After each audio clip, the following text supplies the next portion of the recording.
AI raw. What is that? Sounds kind of odd, maybe interesting. If you're taking the Stanford AI course this fall in 2001, then you're participating in a, as they said themselves, a bold experiment. We're over 100,000 people. Each one is unique. Each one is going to add to the mix.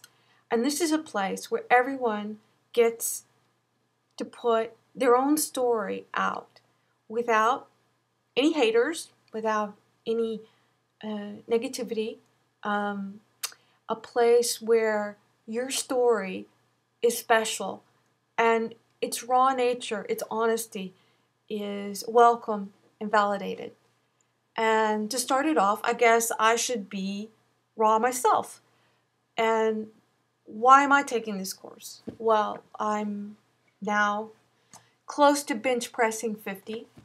And a long time ago and far away in the early 80s when computers were much bigger and much dumber than they are now, I was one of those kids that liked everything. I liked arts, I liked science, I liked everything. And I was obstinate and independent, and everyone was directing me towards going into the arts. And I thought, wow, we live in the time of the Reagan buildup, and everyone going into engineering is oriented towards being very passive. And I'm not a passive person, and I felt I could do a lot of good there. So I got in Case Western, and I was in the systems engineering department.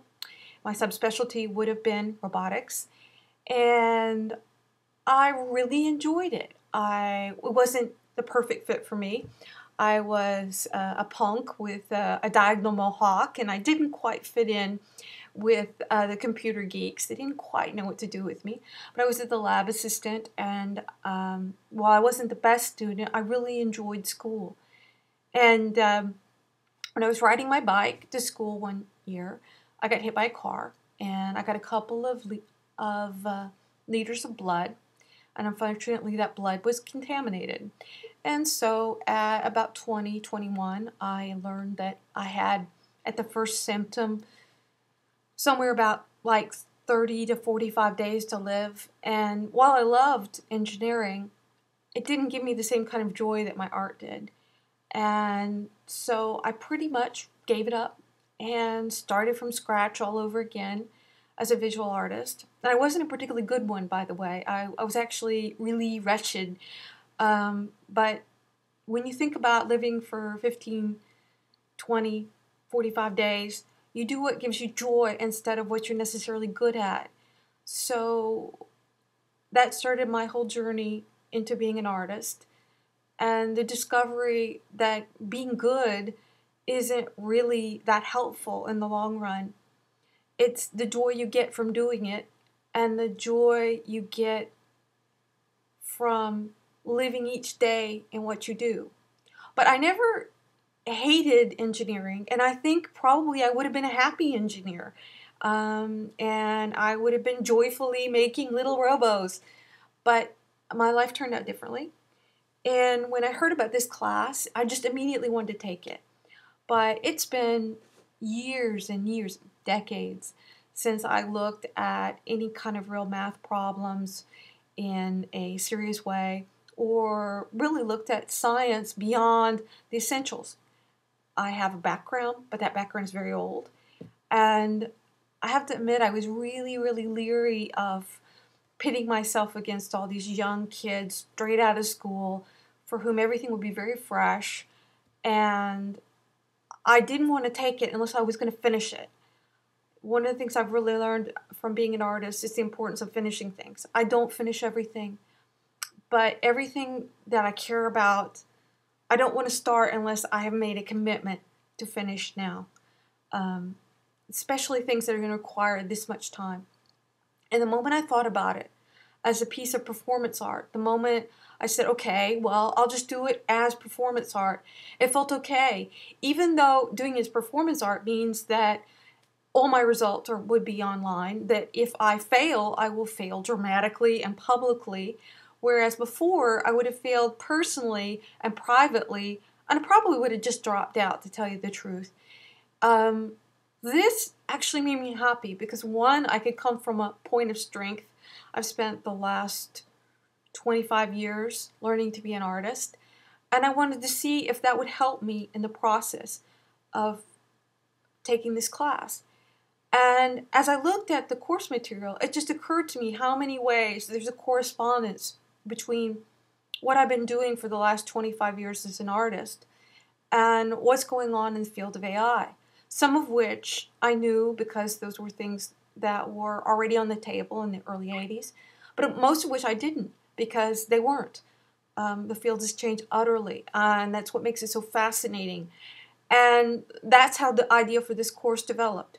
So over the course of this, I'm going to talk about my life a little, maybe.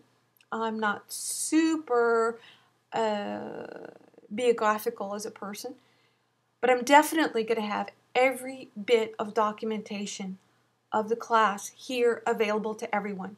So you'll be able to see if I crash and burn, and I guess it will take it as a huge sign of hubris on my part to think that I could take up AI after 25 years of not looking at a linear algebra problem, much less statistics.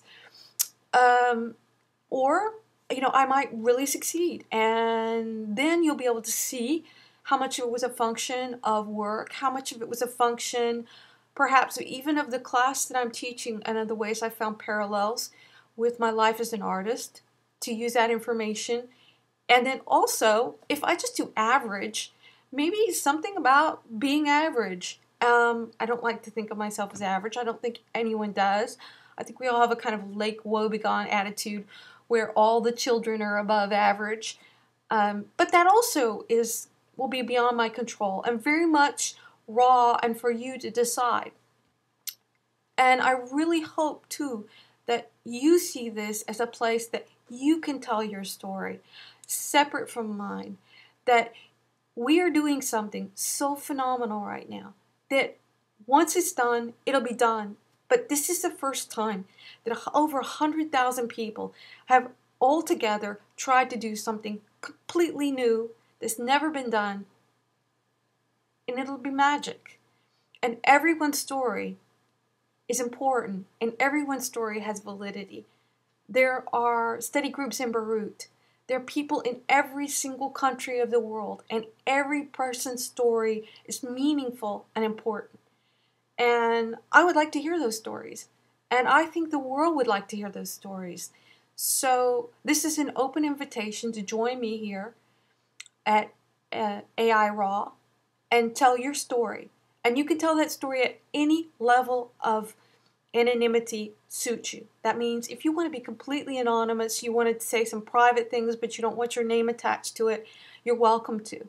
If you want to sign on so that you can leave pictures or video or other material and become a member, that's great too.